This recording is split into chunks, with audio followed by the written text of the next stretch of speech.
Mom, it's about what happened today at the hospital. That's not acceptable. Who do you think you are? What? Come on, Mom. Not what.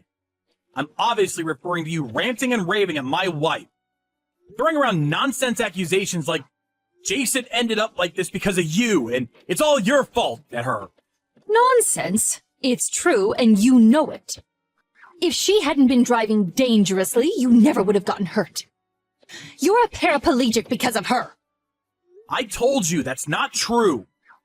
How many times do I have to say the same thing? We were parked up by a crossing when someone asleep at the wheel crashed into us from behind. Neither me nor Ella did anything wrong.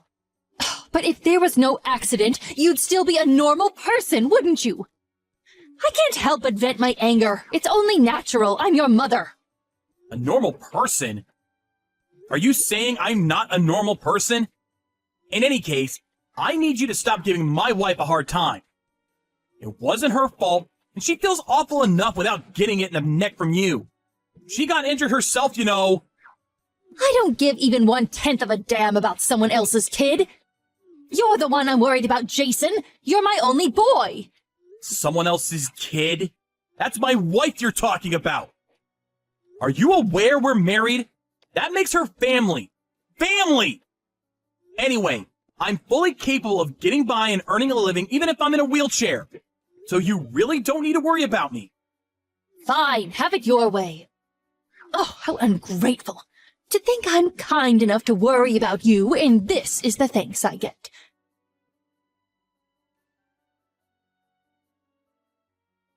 Jason, listen to me.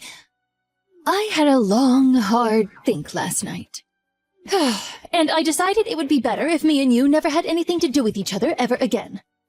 I think we should cut all ties, son. What?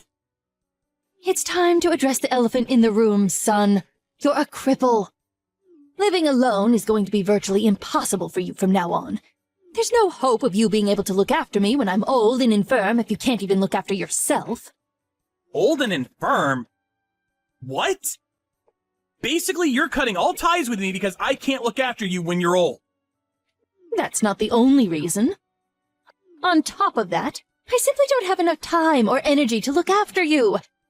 Which means it would be quite inconvenient to have you around. I'm already getting old, you know.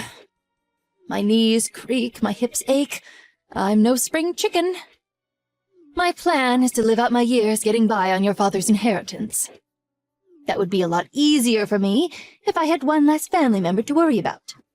Think of it as an opportunity to express some gratitude for all the hard work I put into raising you. You'll accept, won't you? You can't be serious. Is this the kind of thing a mother says to her heavily disabled son? Can't believe it. Come on, Jason. Surely you can see it can't be helped. I put in years of blood, sweat, and tears into raising you and did a damn fine job, if I do say so myself. I had no issue with devoting my time and energy to you when I thought it would pay off after I reached an old age. But now? Oh, what use is a son who can't even walk around without assistance? And I'm asking you nicely. Won't you be a dear and free me from my servitude? I see. Basically, what you're saying here, Mom, is that the only reason you had me in the first place was so I could change your diapers when you get old. And now that I can't walk due to the car crash, I no longer have any value. So you're throwing me away like a piece of garbage. On top of that, you also plan on keeping all my dad's inheritance for yourself. Even though he specifically stated a sizable chunk should go to me. It's hardly my fault. Want to know what the single most important thing in the world is, son? Having a solid plan. If I cut you out of my life, I can live out the rest of my days entirely on your father's money. As for your side of the bargain, you also get out of having to care for me when I'm old and frail. No matter how you look at it, it's a win-win situation. Do whatever you like. I won't try and stop you cutting me out of your life. But don't you dare try and contact me or my wife ever again. This is final. That's my line. Don't bother showing up at the house and try to get your greedy hands on the inheritance, because you won't be setting foot inside ever again. Starting tomorrow, we're strangers. Is that clear? Okay, fantastic. Bye-bye.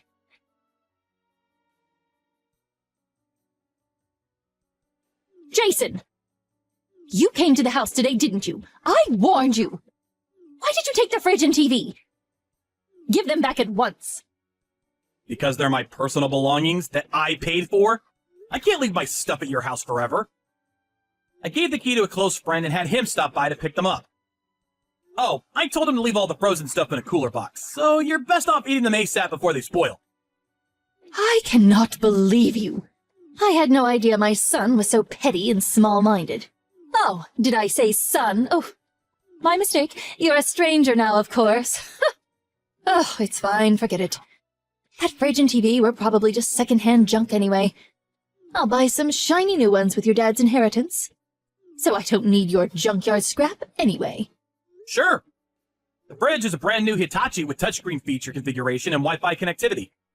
And the TV is an ultra-thin, flat-screen, 70-inch home cinema tier marvel of modern technology. It's true, though. Maybe you'll be able to afford them if you use Dad's inheritance. It's your house, so do what the hell you like. I don't need to be told by you. Believe me, that's what I fully intend on doing. Never message me again. The next time you enter this house without my permission, the police will be called. I hate to break this to you, but you're the one who contacted me. Jason! What? I was sure you told me we're cutting all ties. Did I dream it? Don't be sarcastic with me, boy. I have one last thing to tell you. Believe me, you'll want to hear this. What? I threw away all the stuff in your room. You did what now? Think about it. There was no reason for me to keep a complete stranger's belongings lying around in my house. Yesterday was a combustible garbage day, and today was large refuse. Which means that in just 2 trips from the garbage collectors, all your stuff is gone forever. How lucky am I? Does that also include the cards in the cardboard boxes? Probably. I threw everything away after all. Oh no, there weren't items of immense sentimental importance in those boxes, were there? Oh, what a shame. I'm choking for you here.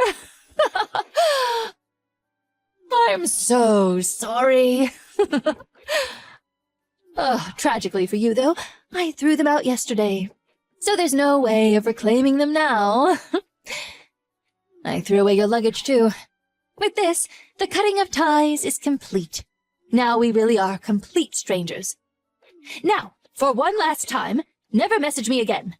You really went and did it this time, huh? What? Did you really throw away Dad's inheritance? Inheritance? What are you talking about? His collection. Oh man, you really went and did it this time.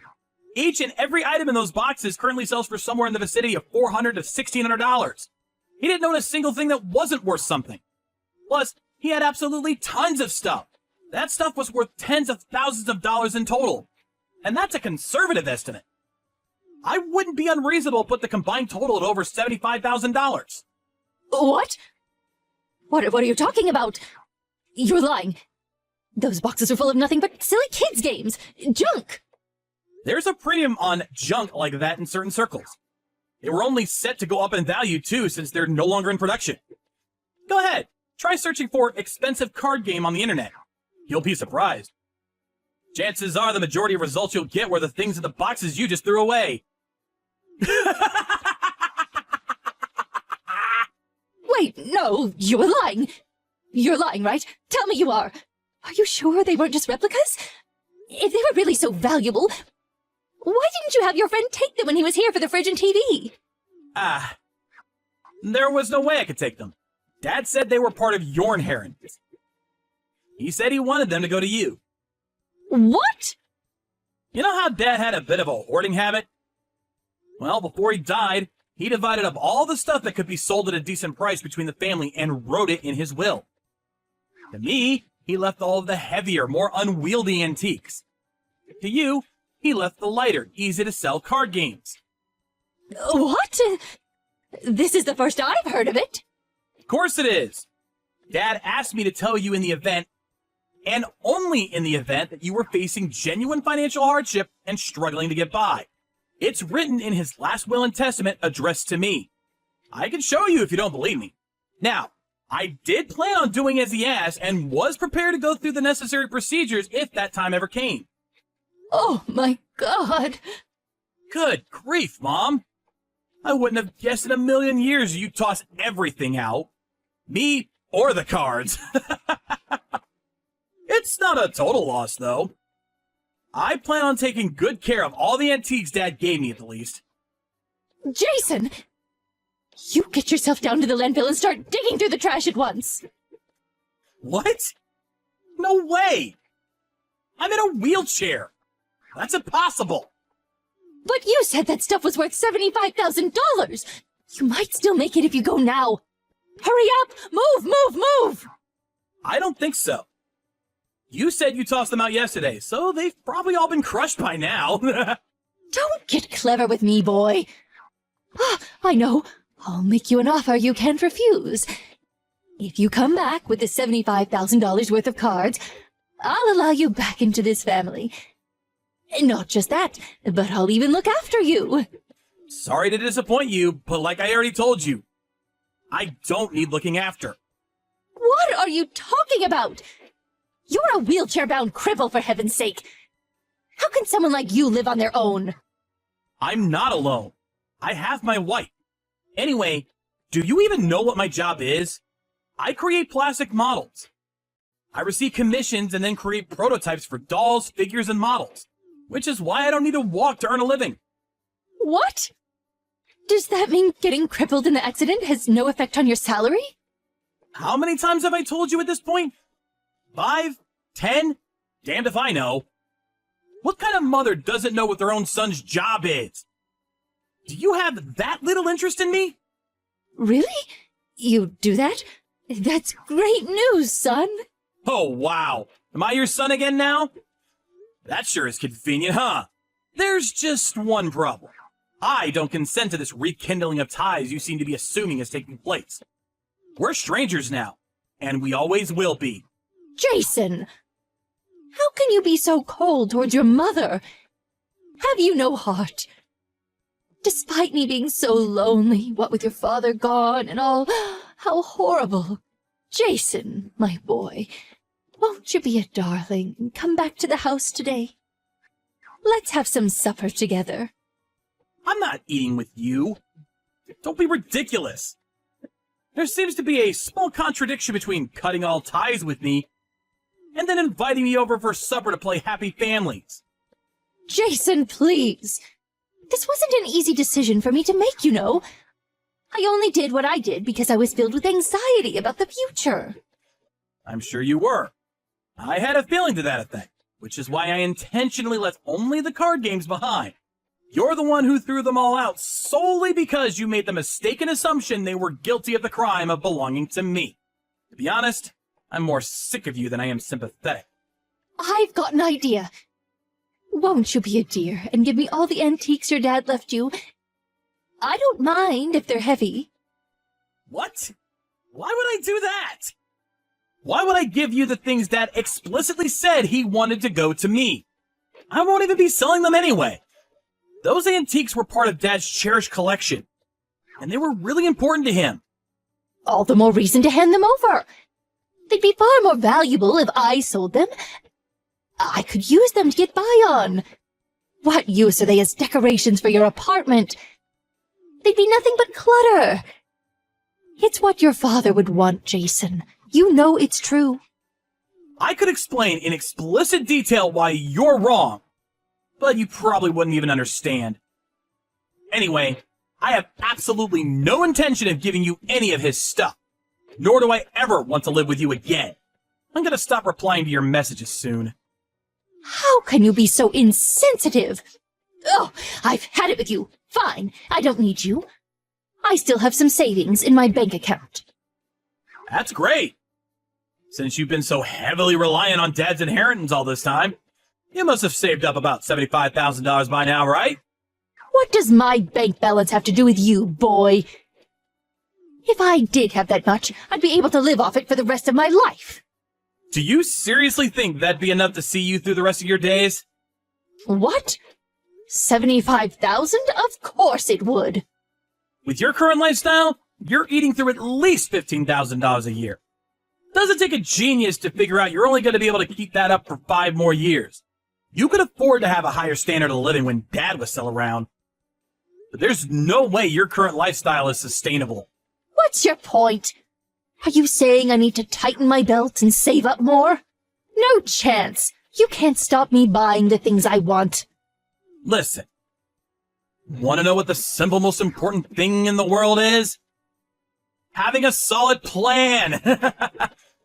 If anyone can do it, you can, Mom. I have to make this clear, though, and it really pains me to say this, but me and my wife simply don't have enough time or energy to look after a complete stranger. Stop it, please. Just wait. What do you mean, stranger? We're family. I'm your mother. Let's just talk this over. Jason, please, answer the phone. Look, Mom, I'm a cripple. Things would be a whole lot easier for me if I had one less family member to worry about. Look on the bright side. You're free to do what you want with Dad's inheritance. And I'm blessed to have a loving wife who looks after me. Which means you don't have to go through the trouble. No matter how you look at it, it's a win-win situation.